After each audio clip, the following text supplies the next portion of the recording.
ancestors gave me gifts to read cards, predict and heal. My name is Daphne, but spirit calls me Babylon.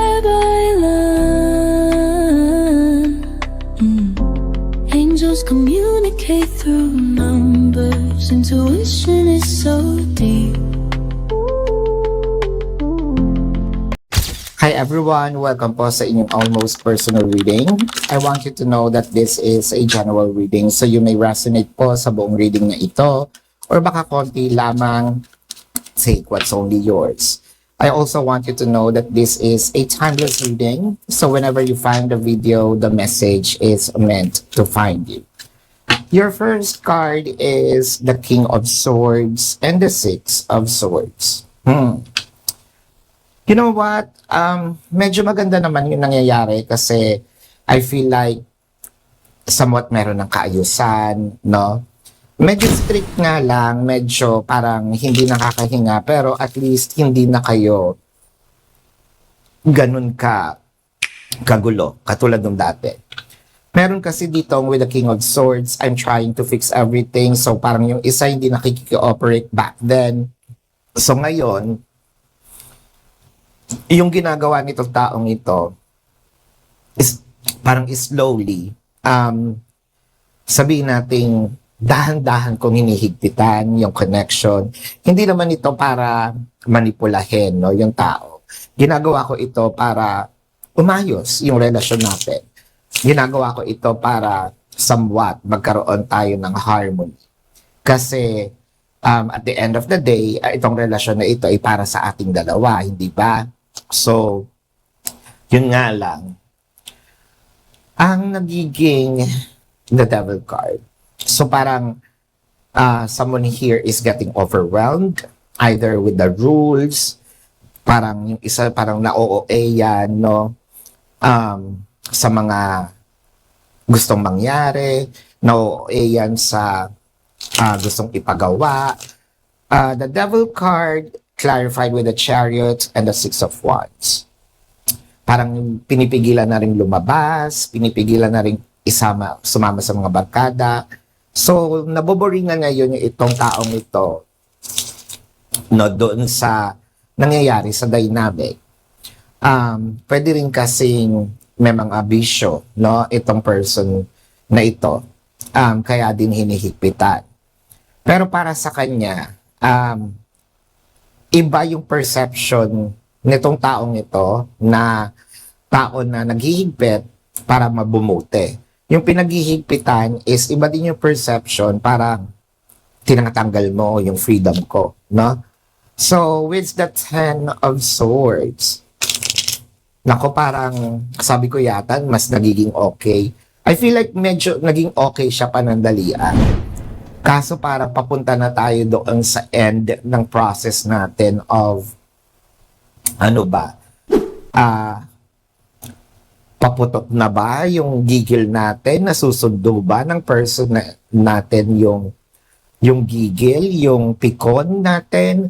Kasi with the Ace of Pentacles and the Nine of Cups, okay, mabuti na lang.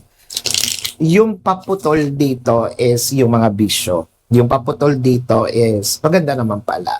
So kaya naman pala things are getting okay. Siguro nga naiintindihan na ni person yung iyong ngayon pa lang, medyo late.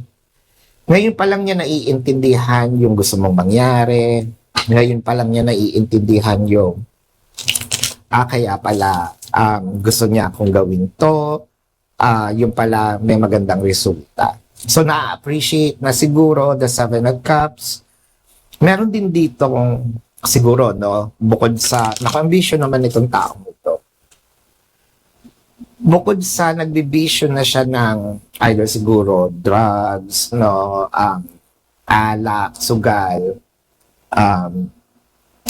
meron pang babae, no, in the past. So, well, hindi kita masisisi kung ikaw man ito, napagigpitan ko yung tao.